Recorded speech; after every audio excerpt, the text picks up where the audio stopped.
پاک کلام میں سے ہمارے لیے آج کی خوشخبری نئے عہد نامہ میں سے عبرانیوں 12 باب 1 سے 2 آیت تک۔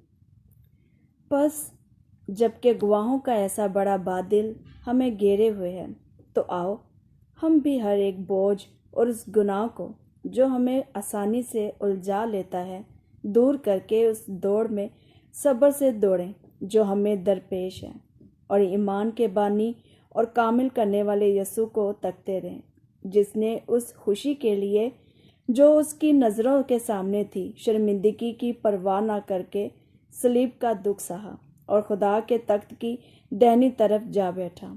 آمین۔ خدا ان کے پاک کلام کے پڑھے اور سنے جان پر خدا ان کی خاص برکت ہو، خدا کا شکر ہو۔ آمین۔ میرے عزیزو، ہم یسوع کو تکتے رہیں گے تو کوئی بھی دکھ، تکلیف، ایذا رسانی ہو، ہر امتحان میں ہم پاس ہوں گے، کسی امتحان میں فیل نہیں ہوں گے۔ یسوع کو تکنے کا مطلب اس پر ایمان، امید، بھروسہ ٹوٹ رکھیں گے تو کبھی بھی خدا باپ ہمیں گرنے نہیں دے گا۔ اور ویسے بھی ہر دکھ، تکلیف کے بعد خدا نے ہمارے لیے ایک گفٹ تیار کر رکھا ہوتا ہے۔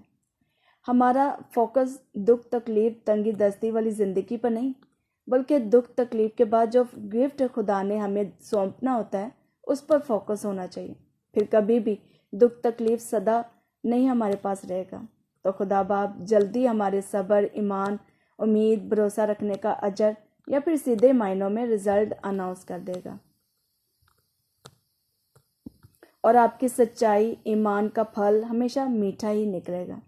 ویسے بھی خدا باپ آپ کی زندگی میں یہ دکھ، تکلیف، ایذا وغیرہ لے کر ہی اس لیے آتا ہے کیونکہ وہ ہمیں اس کے ذریعے سے کچھ نہ کچھ سکھانا چاہتا ہے۔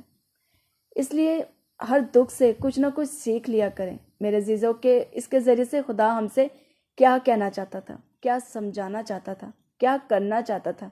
اس لیے جلدی سے کبھی بھی ڈسہارڈ نہ ہوا کریں، بلکہ خدا پر بھروسہ رکھا کریں کہ وہ جو بھی ہماری زندگی میں کر رہا ہے یا کرے گا ٹھیک ہی کرے گا۔ وہ کبھی بھی غلط نہیں ہو سکتا، وہ آلویز رائٹ ہی ہوتا ہے۔ اس لیے میرے عزیزو، یسوع مسیح کے نقش قدم پر چلنے کی کوششوں میں لگے رہو۔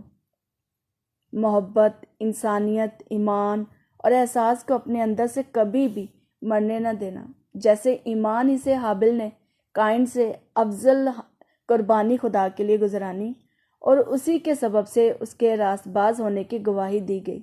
ایمان ہی کے سبب سے نوح نے ان چیزوں کی بابت جو اس وقت تک نظر نہ آتی تھی ہدایت پا کر خدا کے خوف سے اپنے گھرانے کے بچاؤ کے لیے کشتی بنائی، جس سے اس نے دنیا کو مجرم ٹھہرایا اور اس راست بازی کا وارث ہوا جو ایمان سے ہے۔ ایمان ہی سے سارا نے بھی حاملہ ہونے کی طاقت پائی، اس لیے کہ اس نے وعدہ کرنے والے کو سچا جانا۔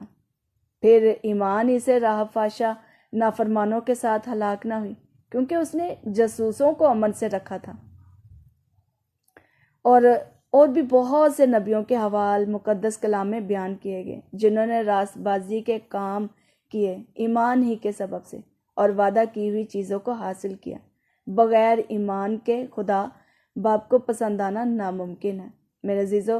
اس لیے کہ خدا کے پاس آنے والے کو ایمان لانا چاہیے کہ وہ موجود ہے اور اپنے طالبوں کو بدلہ دیتا ہے۔ اسی لیے اپنی نگاہ ہمیں اجر پانے پر رکھنی چاہیے، عیش و عشرت، دولت، مال و متاع پر نہیں، اور نہ ہی دکھ ملنے پر افسردہ ہونا چاہیے، بلکہ خوشی کرو کہ خدا نے آپ کو چنا ایذا رسانی کے لیے، کیونکہ میرے عزیزو وہ اپنوں کو ہی گفٹ دینے کی چاہ رکھتا ہے، انہیں ہی کچھ سکھانا سمجھانا چاہتا ہے، انہیں کو وہی پرووائڈ کرتا ہے جو ان کے لیے بہتر ہے۔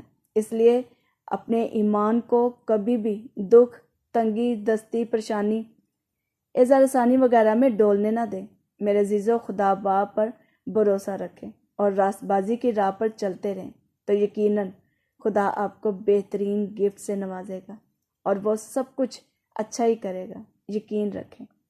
آمین۔